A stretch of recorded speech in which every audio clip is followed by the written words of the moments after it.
Okay. Well, thank you for having me to your Sangha evening.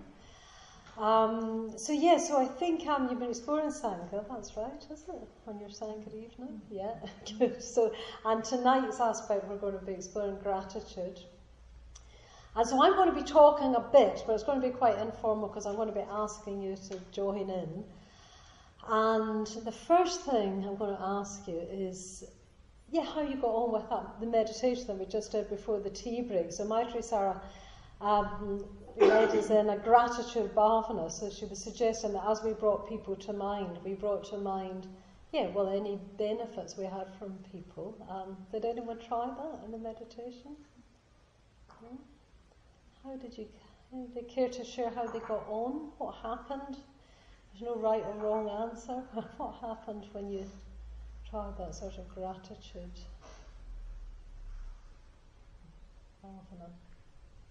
Such a lovely open feeling. Was it a lovely open feeling? Okay, yeah. So what did you do? You brought people to mind at the different stages? Yes. Yeah. Yes. Great. And particularly when you sort of think of all the people that have been responsible for making my life possible today. Yeah, great. So it sounded like you were quite in touch with, a lot of benefits received, yeah. Great, thanks, Claudia. Anyone else got anything you'd like to share?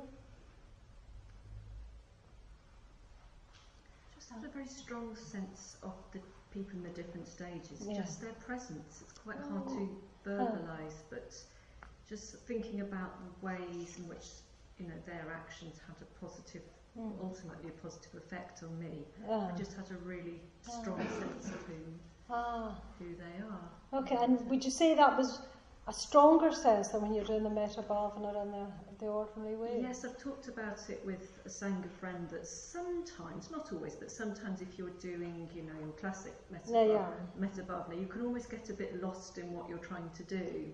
Well-being can feel, wishing well can just feel a little bit vague. Okay, yeah. So I think making it very specific, or I suppose thinking about your people in a very specific way actually really help to bring a sort of stronger sense of them. That's good. That's good, and it's a perfectly valid way to do the Metta-bhavana, although we called it the gratitude bhavana. So that's great. Yeah, good. Thanks. One of the things that I was thinking about was that I have a difficult person in my life. Okay. And what I'm finding is that my attitude is really hardening around that person. And I'm here and that person is over there and they're difficult.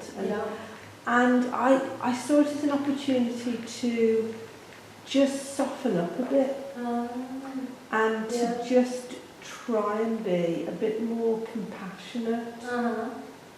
And that was helpful. That's good. And again, was that the fact that we're focused on gratitude, was that easier than when you're doing your ordinary Metta-bhavana? I think it was because of that kind of idea of those people who challenge us can be really good teachers. Yeah, just like Maitri Sara was saying, that's really good, isn't it? Yeah. Great, good. So anyone, so far everybody's talked about it as a positive experience. Anybody find it hard to do it? Like, anybody find it hard to think of benefits received, or hard to think in terms of gratitude, or anything more complex arise for anyone? Yes, I found in my, person with difficulty stage, and I've noticed this before when I've included this person, as I have a good number of times in my metta practice, that there's a little bit of almost self-righteousness can creep in on my part. So when I'm trying to think of what this person, or knowing this person, or hearing about this person may be teaching me, I find what comes up straight away is, you're a very good example of, unskillful behaviour, how I really, in your circumstances, would not choose to behave like that. well, okay, that is good, but not so good if you're creeping to feeling like you're better than they are. Yes. So that's where it gets a bit, you know, she said the thinking starts happening. Yeah. It gets more So you complicated. notice that. Okay, good. So that's interesting, isn't it? So, because you had a mixture of experiences, didn't you, then, in the single practice? And I think that's quite common, isn't it? Some of the stages felt quite vibrant, but then you felt like that was a bit more complex. I mean, it still applies that she actually came to mind, you know, heart-mind, you know, quite vividly. But then there was the thinking, wow, I'm not going to be like you. Okay, right, yeah. Well, I think that's what practice is, isn't it? It's just noticing those kind of mixed responses and so on, and just bringing them to life. So noticing is good. Okay, great. Good. Okay. So good. Well, thanks for sharing. Thanks for in a way it's a good basis, given the fact that we did at least have a go at meditating like that before we start to actually talk about gratitude and explore it more, and maybe even maybe some things that we explore will tie in with your meditation as well. So I'm going to talk about gratitude, or start to explore that, and some other. I'm going to talk about a little cluster of qualities: gratitude, reverence, faith, which I think all kind of cluster together. And I'm going to start with the Buddha. Very lovely thing when you visit. For me, I'm visiting a different Buddhist centre, visiting here, seeing the amazing Amitabha Rupa there, which I have seen before, but I'd sort of forgotten that you had this Rupa in the Birmingham Buddhist Centre. Dante's vision of Amitabha with the lotus. And, well, of course, we have the Buddha figure on the shrine as an image of enlightenment, an image of this new kind of consciousness that, there's a potential for everyone, for all human beings, but actually it goes completely beyond what we normally think of as human. So there's a potential for all human beings, but it goes completely beyond that. It's completely new kind of consciousness. And one way I've been glossing it recently is you could think of it as when the Buddha attained or realised enlightenment.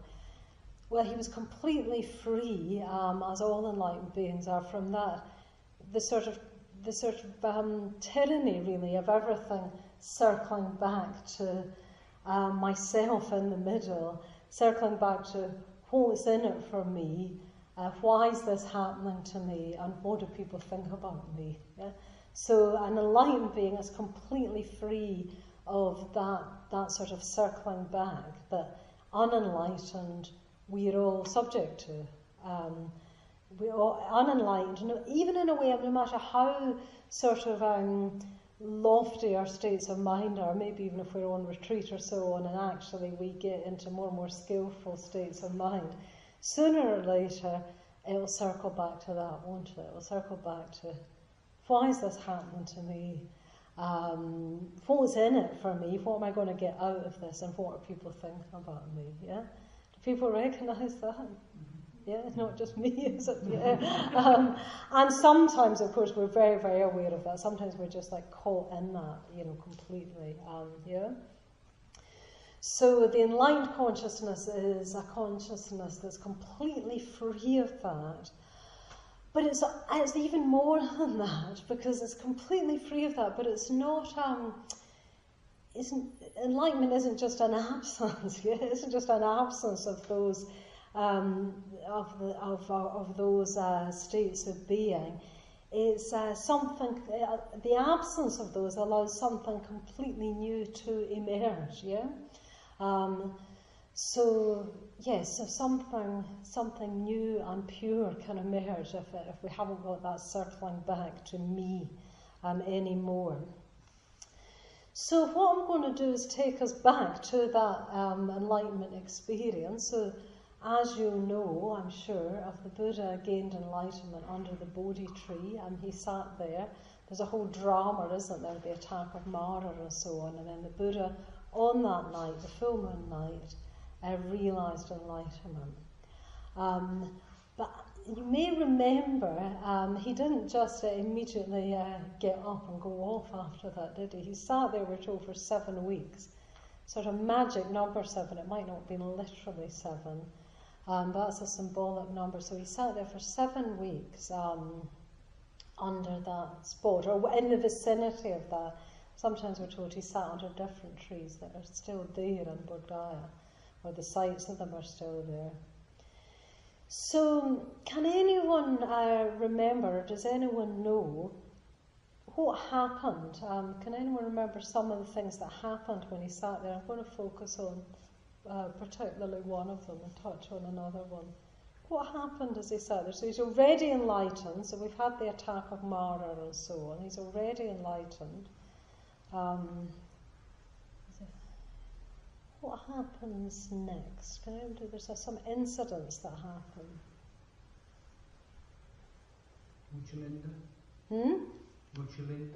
Muchalinda, yeah. So that's the Muchalinda is the snake. So a cobra is a. Is it raining? Yeah, the cobra's protecting him from us. So the cobra winds himself round and round the Buddha, and then puts his hood to shelter the Buddha. So that's one thing that happens, highly symbolic, and that's not the one I'm going to talk about tonight, but it's very good. That is worth investigating, loads of symbolism, and the cobra turns into a prince and everything, so that's a whole story, so that's one thing that happens. Well, the Buddha looks out across the world and thinks that he cannot explain this to the rest of humankind, because our unenlightened minds won't grasp it. And I think he reflects on what to do, and he has, you might say, a vision or a mystic experience, and Brahman appears. And Brahman says, no, you must. He extols him to go out and teach, share his vision. Yeah, so that is one of the things that happened that I am going to include tonight, so I'll just say it again. So the Buddha, he's thinking to himself, how am I ever going to teach this? How am I ever going to teach this? Beings won't understand. They won't be able to understand. And then it almost can seem that he's not inclined to teach, although I'll go into this a bit more in a minute. But then, like Brahma Sahampati comes and implores the Buddha to teach and says there's some beings that have little dust on their eyes. And then the Buddha sees all humanity as, he's a vision of all humanity as lotuses, and hence the lotus here in different stages of unfoldment. And he sees that, he realises he can teach. So that's very, very important, and I'll come back to that in a minute. Does anyone know anything else that happened? Was it I'm looking at the shrine here. Is it the earth mudra? Because he puts he's testing. He's doubting that what's happened to him has been authentic, and he wants to test that it's real. That happens just before he's enlightened, because after enlightenment there's no more doubt anymore ever. But that is right that happens. But that does happen under the tree, and it's a very important incident. And yes, we've got this earth touching, but just doubt is like the last hindrance to go, and he touches the earth and all doubt is banished forever, and upon that he becomes enlightened. So that is a very important incident just before. But anyone remember anything else after enlightenment? Did he revere the Bodhi tree? Express gratitude yeah. He did. So that's one, and that's another one I'm going to touch on tonight. So we're told he actually gazed in gratitude towards the very tree that had sheltered him. Yeah, and we're told that he did that for 7 days and 7 nights, unblinking. Again, you've got that magic number 7. So he gazed at that tree in gratitude. And that ties in with the other incident, which I'll tell you. So the other thing that happened was he it says thought, but it wouldn't really be thought in the way that we think. But he had this sort of thought, if you could call it a thought, of who am I going to revere? Who am I going to revere? And his words were, it's painful to live without honouring and respecting anyone. Who am I going to revere? And of course, he realised that actually he is the highest attained. So he's the highest attained in meditation and wisdom and so on. So actually there is no person that he can revere. So then he reveres the very Dharma.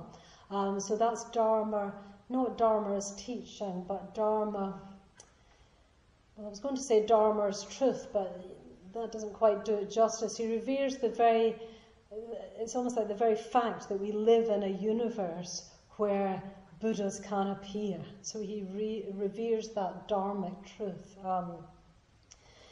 So everything that happens under the Bodhi tree, it's really interesting, I think, to reflect on these incidents, not as a sort of not as a sort of history lesson, but more as these are glimpses of the enlightened mind. It's like an archetypal story. We've been let into the mind of enlightenment. So there's something that we can learn. It's more than even learn. It's that we can start to get a glimpse of what might enlightenment be like. Yeah, what might enlightenment be like? A glimpse of that. It's a glimpse of the enlightened mind. And some of the incidents, possibly, I think contain a surprise. I think especially those last two, that the Buddha felt gratitude to the tree. It's almost slightly surprising. You'd almost think it might be the other way around, that all life would feel gratitude to the Buddha in a way. He's the most awakened being in the whole universe.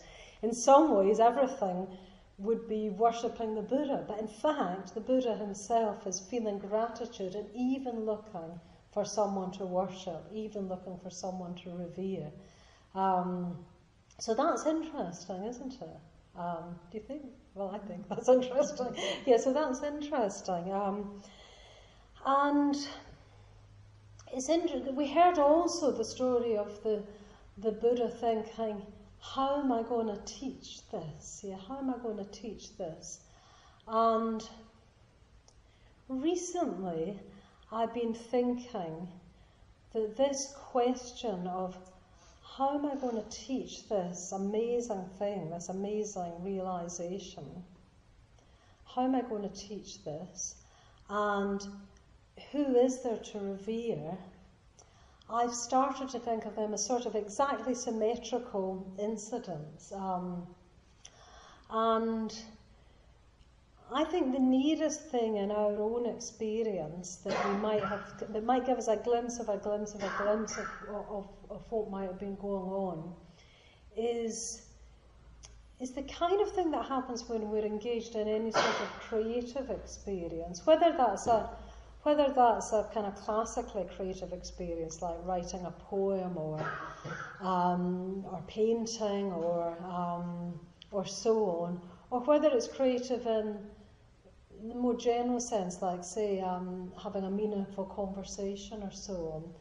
Do people know that experience? I don't know if any of you do write poems. I try to, or any of you paint, or that somehow you're working away at this thing, and then it somehow has a life of its own, even if that's just for a few moments. Somehow the poem seems to write itself, or I've never painted, but I imagine it must be similar. The painting just seems to happen.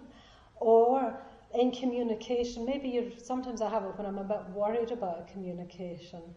I don't quite know how I'm going to, maybe it's going to be a bit difficult, or maybe I've got some difficult news to tell someone, and the right words just seem to come.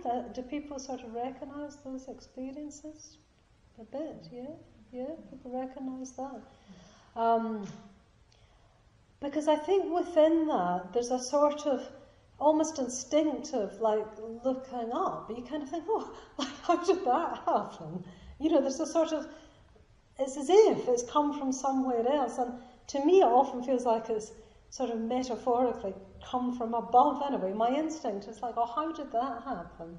And at the same time, because it wasn't in a certain sense, it wasn't really you.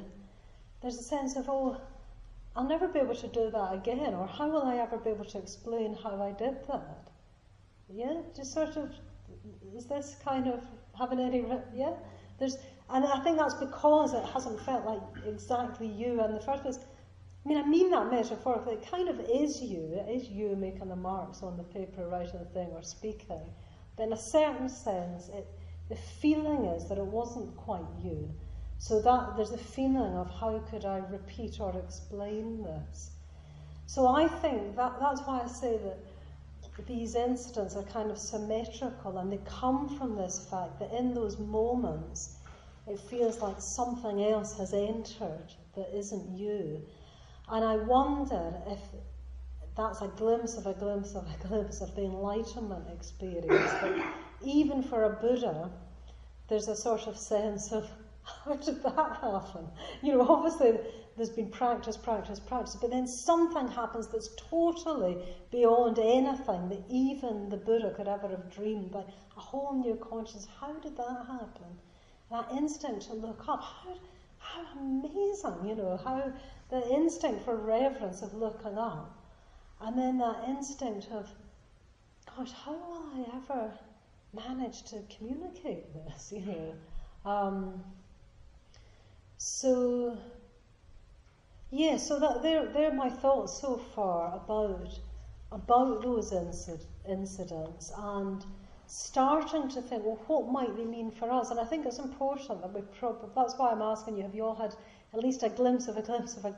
Because you can start to, I think it's important that we see that although this is, as I'm saying, it's gone beyond what we usually think of as human, at the same time there's a resonance with our own human experience. Otherwise we couldn't even begin to understand it, yeah? So I'm going to concentrate particularly on the Buddha's instinct to look up, to think, who am I going to revere? I'm going to concentrate on that, and to some extent it sort of ties in with the gratitude of just this natural impulse to feel gratitude towards the tree, to gaze at it unblinking for 7 days.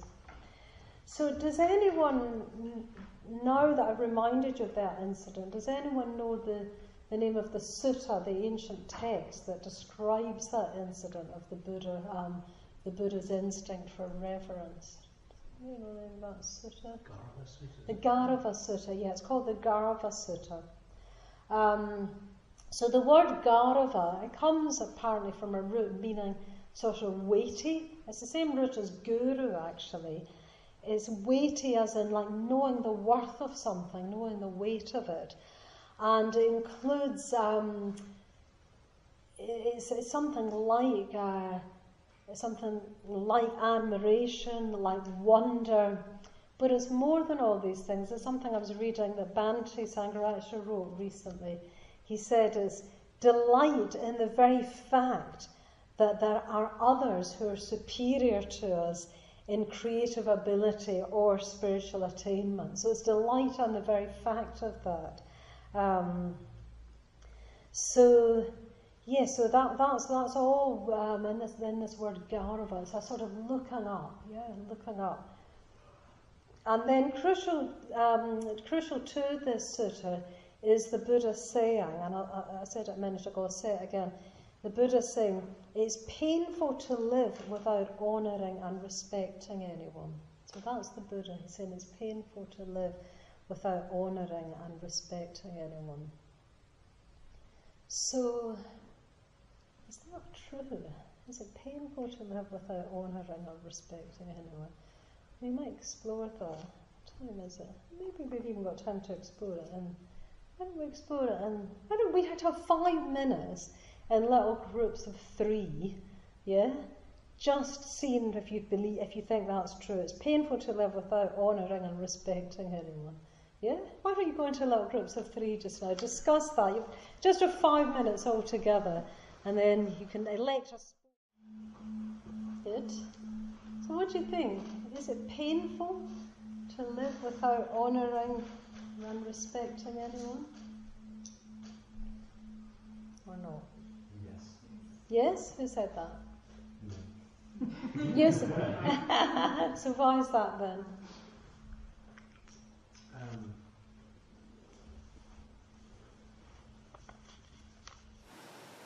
I suppose we're having a conversation about just on a just of our own experiences. I was talking about just growing up and just looking up to family members, Yeah. looking up to uncles and aunts, and it was painful for me when I got a bit older and realised that they weren't quite as grown up as I thought they were, or they were grown up in a very particular way in their sort of field. Yeah. But in other ways they weren't. And it was kind of painful to realise that I couldn't automatically go to them or look up to them to know better than I did. Okay, so that's interesting. It's interesting that you talked about when you were a child, because it sounds like it makes it seem then it's quite natural. It's natural, Yeah, like, very natural. to look up. Yeah. But then there's a sort of pain of disillusionment when you because they're human beings. Yeah. Okay. Good. Great. Yeah. So yes, anybody else think that yes, it is painful to live without honouring and revering? Well, I thought St. Vachin said something interesting, which is we're trying to imagine a world where we don't do that. Okay. So we all live in a world. From that, I can recognise what Mike is talking about, looking up to older brothers or, members of the family, to pop stars. And then as you get older, you come into the spiritual community and there's people on the path who are more advanced. So we have to try and imagine what that's like, not to have any of that ever. Yeah.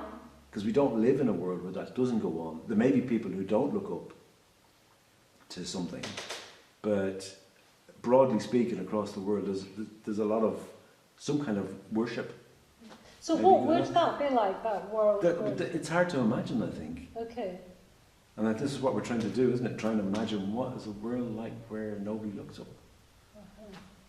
It's quite Okay, interesting. so that's interesting. So you find it actually even impossible to imagine not looking up. There's times when maybe my sense of reverence is flat, and then I do find that painful. So if my sense of reverence goes a bit flat, okay, you do find that painful. Then I do But find what's painful about it? Why is it painful? I'm not sure. I just end up. I can end up feeling despondent and saying, "Well, what's the point?" Sorry, what was it? You end up feeling despondent, and what's the point? Okay, so reverence then gives meaning for you? Yeah, definitely. Yeah, reverence and faith. Okay, okay, so that's good. So reverence gives an actual meaning, Okay, so that'd be interesting, isn't it, to think more about why is that the case? But we'll see what do other people think. What does? Yeah, for me, I was thinking about not just in family members, but when sort of international figures sort of seem to. For me personally, I find it really quite painful, all the stuff around Aung San Suu Kyi in Myanmar, and this sort of idea of her being someone to aspire to be like her, to see as an example. And I don't think any of us really know what's going on and what it was. But finding that quite painful. She's not the only one. I can't think. There's been a couple recently. I just thought, is it all a mirage? This idea of there being people that are role models, and to aspire to be like them, or is it much the same as the adults around me when I was growing up as a child as well, where it was that they maybe have grown up biologically, not necessarily adults, and it just had the same sort of feeling. Yeah, okay. So that's interesting. That's the same theme, isn't it? So there's the pain of disillusionment. So that's interesting because that's a genuine pain. But it's interesting. The Buddha is saying something a little bit different, isn't it? He's saying it's painful to live without honouring and respecting anyone. So that's interesting, isn't it? In itself. So he seems to be saying that we need that. We need to. Does anybody not think that? I mean, it's fine to. Does anybody think, well, it's fine, why? I'm happy enough. I don't honour and respect anyone. I seem to be getting on fine. Is it? Could anyone argue that? Yeah. I just instinctively feel that I understand what you meant, but I can't quite understand why.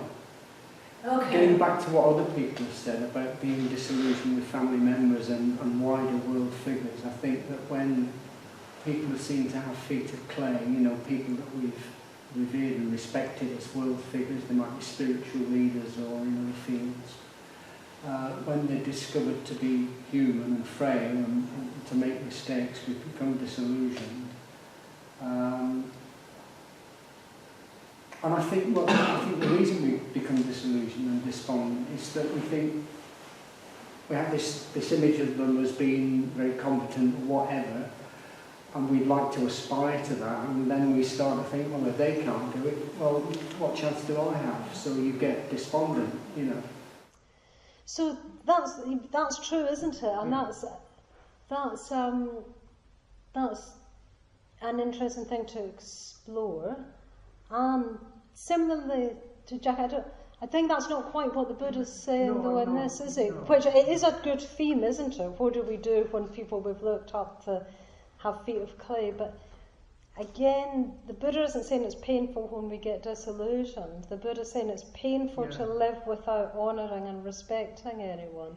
So I was just wondering if anyone, Well, I still go back to that need. Okay, so it's a need. So that's interesting. Yeah. So what? He's at the top of the heap. Yeah. But he still has that need, even though he's enlightened. Yeah. So why do you think that? What is it? What do you think? We were talking about connection.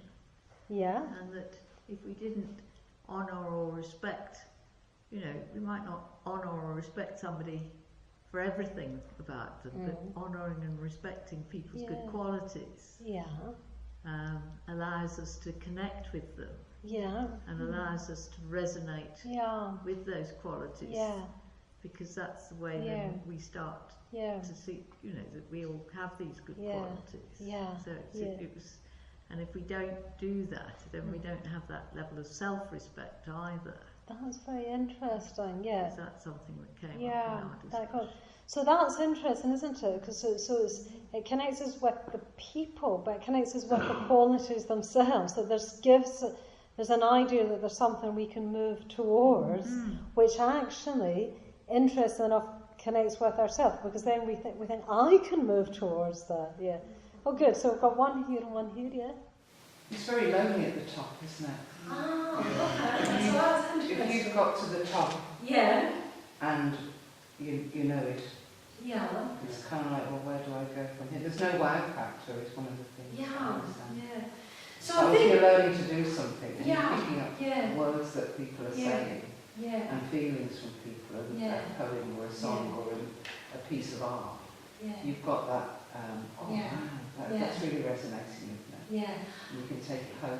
Whereas I think that's really good. I really liked, just when you said, there's no wow factor, and you said, well, it's a sort of in parlance, it's lonely at the top. But I think there's something in that if we don't revere and honour and look up, all we're left with is me, and so that's back to, and that's painful, If all I'm left with is me, oh God, I don't mean that in any way down on myself, but it's like, well, it ties in with what you were saying, but there's something about it's almost the fact that there's more than me. And interestingly enough, I'll come back to this a bit more, but even for an enlightened being, I imagine wouldn't feel lonely. But I think it's important that we realise that even enlightenment isn't an end point. I think it's very, very important. And this is something that, in a way, Bhante Sangha has particularly emphasised, that even enlightenment isn't an end point. It's an end in one sense. It's an end of all greed, hatred and pride forever. There'll never be. That's what enlightenment consists of, that there's an end to greed, hatred and pride or ignorance. But it's not an end in another way, because the creativity of enlightenment never has an end. Yeah, so there's always that sense of there's always further expression, always further, maybe you could say unfolding, even at enlightenment. So in a sense, there's always further to go. Yeah, I'll come back to that. But thank you. So, and then you had a point. Yeah, it's very, very similar. Was it very similar? Very similar, because we briefly talked about you raised narcissism and that kind of sense of being very self-absorbed, and the idea of the tyranny of self, and that when you are constantly looking inward, why me, why is this happening, that's incredibly painful. Yeah, it is, isn't it? So that's interesting. Those 2 points go together. Yeah, one more, Yeah, I think it's about keeping the spirit open as well. So you never stop learning. Yes, that's exactly it, actually. Just close your mind and that's it, there's nothing else, and it must be quite depressing. Yeah, I think that's it. It's an openness of spirit, and there's always more to learn. For a Buddha, it wouldn't be so much as more to learn in a sense, but there's still more, there's still more, more beauty, more creativity. But for us, unenlightened, it's that openness, there's always more, and that's pleasurable, actually, to know that there's more to learn. It's a funny sort of paradox, isn't it? Actually, if we thought we knew everything about everything, it wouldn't actually be. It wouldn't. It would, wouldn't it? Be like a lid, wouldn't it? I wonder though whether the Buddha actually was still in the process of learning, because at the beginning he thought, how am I going to teach the Dharma? And it may be, even though, as you say, he was free of greed, hatred and pride, he still was at the beginning of knowing how to communicate and do all the things he did afterwards. He didn't necessarily know, even though he was enlightened, he maybe was not sort of omniscient, and he was exploring and finding out and trying and erroring occasionally, as we know. I sort of think the learning word is actually, I'd like to bring that back into play. Oh, good. Okay, great. Good. That's great. Microsoft. Yes, I'm positive. Yes, something very positive. So that's good. So that's great, isn't it? So what we're seeing is that this kind of cluster of positive emotions, shraddha, gratitude, garava, and maybe sometimes it's good, I think, just to keep those Pali words, garava, meaning reverence, wonder, admiration, and they're all natural. They're all, why I think of them as a cluster, they're all responses to something higher. They're all our natural response to higher value. I think that's natural to being human. I think it's almost defining about being human, that we have got this capacity to respond to higher value.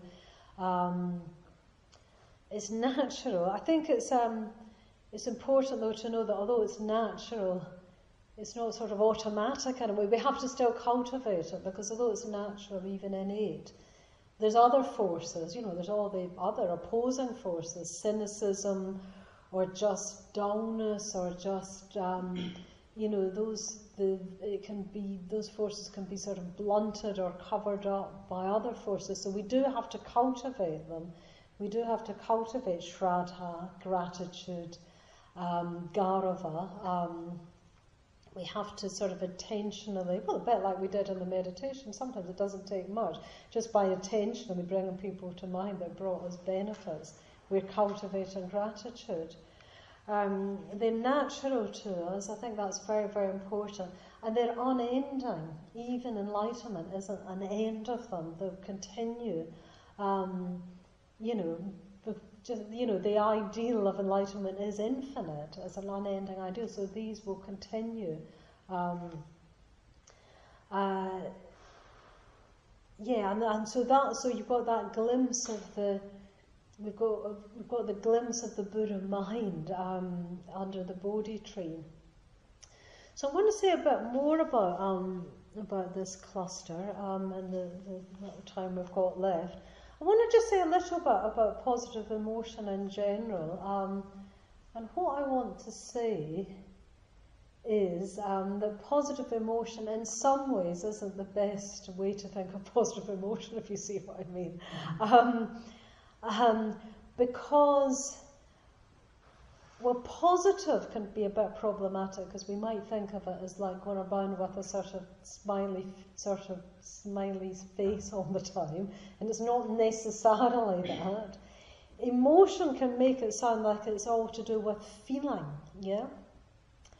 And what I want to say is all of these, Shraddha, gratitude and Gaurava, they may have a feeling element, but I think it's important not to think that they're only feeling, because then if we don't have that feeling, same with metta as well, if we don't have that feeling, we'll think that we don't have the quality. So I was thinking of an example, this is more of a metta example, but I think it sort of works.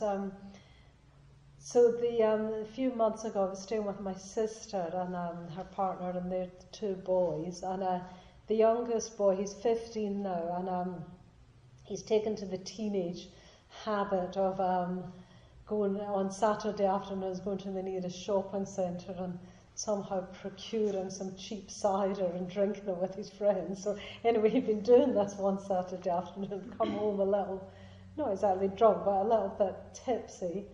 And he'd come home and he'd gone into the shower. We could hear him singing in the shower. And then all of us, we were watching the telly, but then it went quiet. And they thought, oh, like it's gone a bit quiet, we better see what happens. And his dad went, unlocked the bathroom door in the shower, and he'd fallen asleep in the shower, with the shower still going. And he was all right, he wasn't paralytically drunk.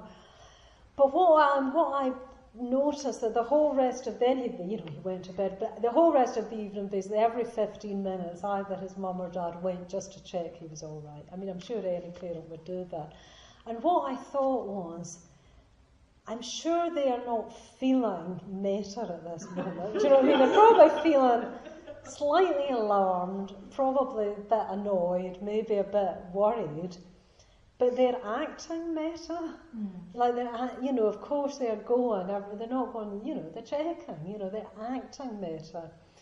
So I think all these positive emotions, kusala karmas maybe is better, there is possibly the feeling element, but there's an action element, and there's a sort of cognitive element. When we did the gratitude bhavana, there's the knowing of benefits received, so there's a cognitive thing.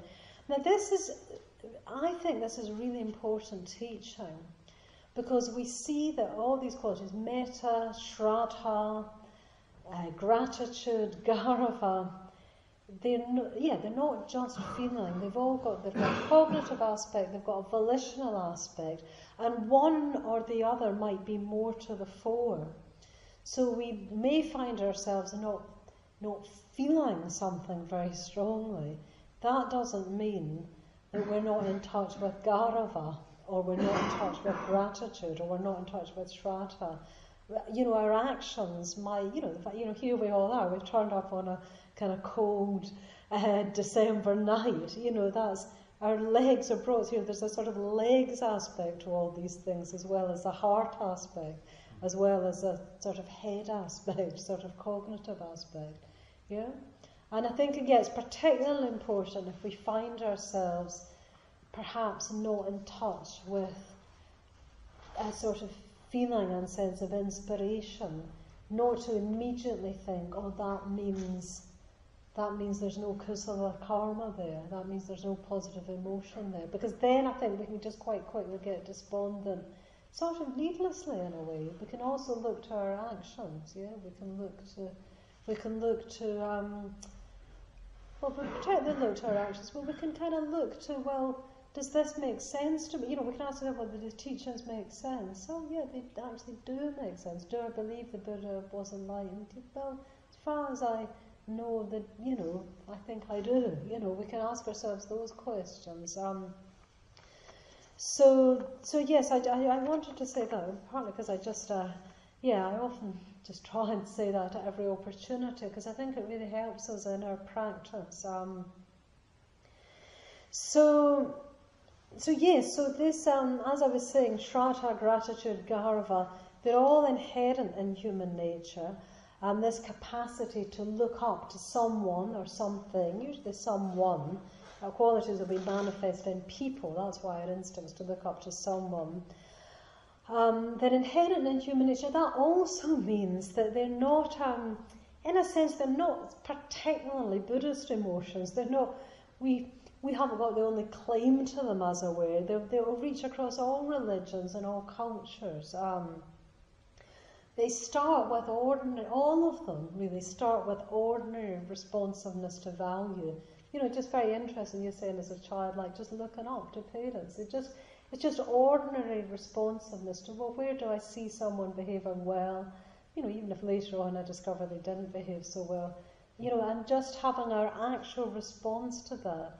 And this is very, very important as well, that all our whole Dharma life has got to start with our own actual responses, so we've got to wake up those actual real responses. Why I say that is sometimes there can be a sort of trap to spiritual life or Dharma life, is we think we're supposed to feel certain things kind of over here. We've got our real actual responses to things here, but we kind of think, oh no, they're not very spiritual, those responses. I'm really inspired by, I don't know, like a non-spiritual thing like football or something. I'm trying to think of something in my own experience, knitting or something that doesn't tick the box of being spiritual. So we can almost kind of put that aside and think, I should really be inspired by, these things over here. If we fall into that trap, we'll end up building our Dharma life on something that's not real. Do you sort of see what I mean? And it'll be an edifice that's not got any foundation to it. So we've got to look to where our own responses are. Who do I look up to? Never mind if they don't tick the box as being a sort of spiritual person or something. But investigate that. Think, what are the qualities in them? Even if it doesn't seem to be connect with our Dharma values at first. Actually, I bet if we just look, take the trouble to look, we'll start to realise there is more connection than we think. Do you sort of see what I mean about starting with our actual responsiveness, which we've all got by the nature of us being human beings. We've all got it somewhere. So look to where we do respond and take a bit of trouble over that. Almost try and sort of investigate it in a way. Think, what is it? Oh gosh, Oh yeah, I see what it is. There's a bit more to that than I thought, yeah? So all these qualities start with ordinary responsiveness to value. And then just to end, I'm nearly at time. So just to come back to the Buddha again. So the Buddha, by looking at the life story of the Buddha, by learning a little bit about the suttas, the Buddha is teaching us how to live, yeah? The Buddha's teaching us how to live. The enlightened mind we've seen tonight is characterised by gratitude. It's characterised by reverence. So if we want to move towards the enlightened mind, that mind that's free of the tyranny of self, we can cultivate, we can do it the other way around, if you see what I mean. By cultivating those qualities, we move more towards that enlightened state of mind. Bhante Sangha has got a lovely example of this that I'm fond of quoting. He talks about it like the poet and the poem. He says, so you've got the poet or any artist, and out of their inspiration they produce the poem or their work of art. It's a natural expression of their inspiration. And then we come along, perhaps not so inspired, but we read the poem or look at the work of art or whatever it is, and that raises up our level of consciousness. We are raised up, we become more inspired. I try to read some poetry before meditation every day, and actually it's completely true. I wake up all kind of, I don't know, slightly grumpy, waking up, and just reading a poem, I can feel myself being uplifted just a little bit. Bhante says it's just like that with the Buddha. So the Buddha's like the poet. It's just completely natural to the Buddha. The Buddha isn't sort of self-consciously feeling gratitude or reverence.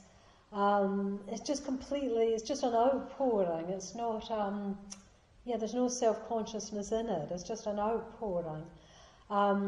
We come along, presumably not enlightened. If we cultivate the qualities that we see in the Buddha, then that moves us more towards the enlightened state. Just like if we read the poem, that moves us a little bit more towards the state of the poet who wrote the poem.